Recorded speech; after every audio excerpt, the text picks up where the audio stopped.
it's a very interesting thing to note that between, let's say, the Ignis, the Swift, and the Baleno, they have managed to create 3 different personalities, right? In the way the cars behave. Yeah. And we have seen this with the chassis, so how they drive, how the suspension works, and even with things like the tuning for the AMT, right?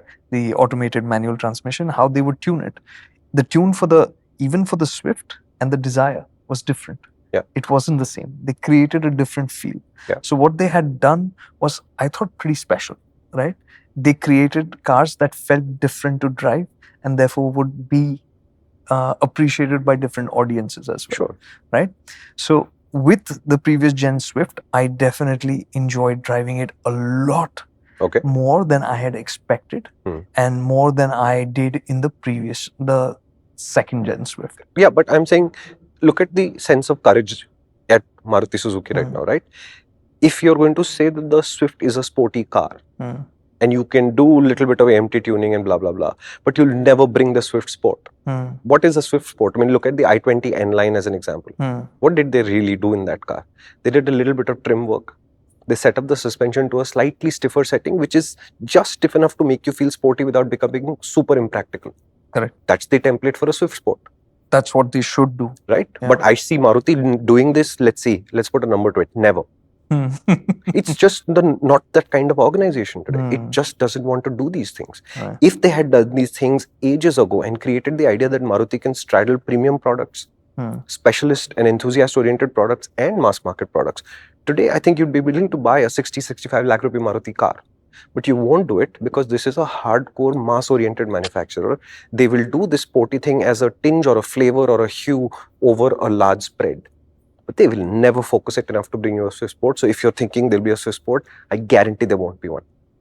And there's never been a bigger need for a Swift Sport now than with this new generation, because what the Swift has become now is grown up and a little bit boring, right?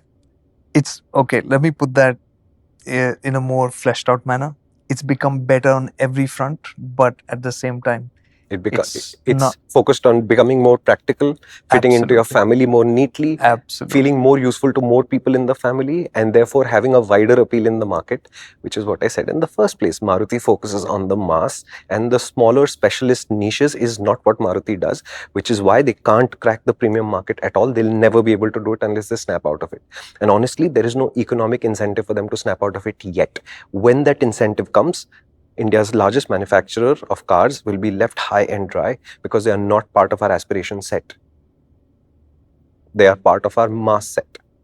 And this is a country that is moving very, very quickly towards aspiration. And remember, buying a car itself is an aspiration. Yeah. So for people who are looking at the Swift as their first car in the household and all of that, and see, we forget about it. And some of you have also mentioned that, we are the cream who are getting to drive and ride everything we want. And yes, we accept that. And for a lot of people, just buying a Swift will be a dream come true. Yes, absolutely. Or any car. And we get that.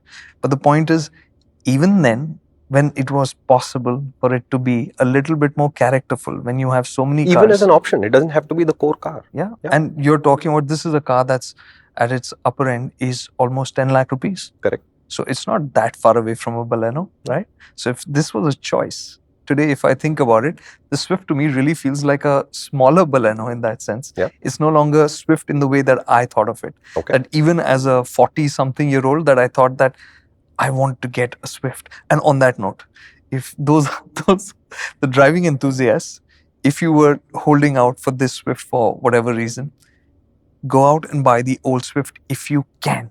If you can get it, get it. It's more fun to drive than this car. That's the right point. It's more fun to drive. Is it quicker? Yeah, so again, spec sheet performance, the new Swift will be better. Yes. But what you're saying is the old Swift will be more emotional. More joyous. More joyous. Yeah. Very interesting. Listen, this has been fun, and I think we should take this to the next level.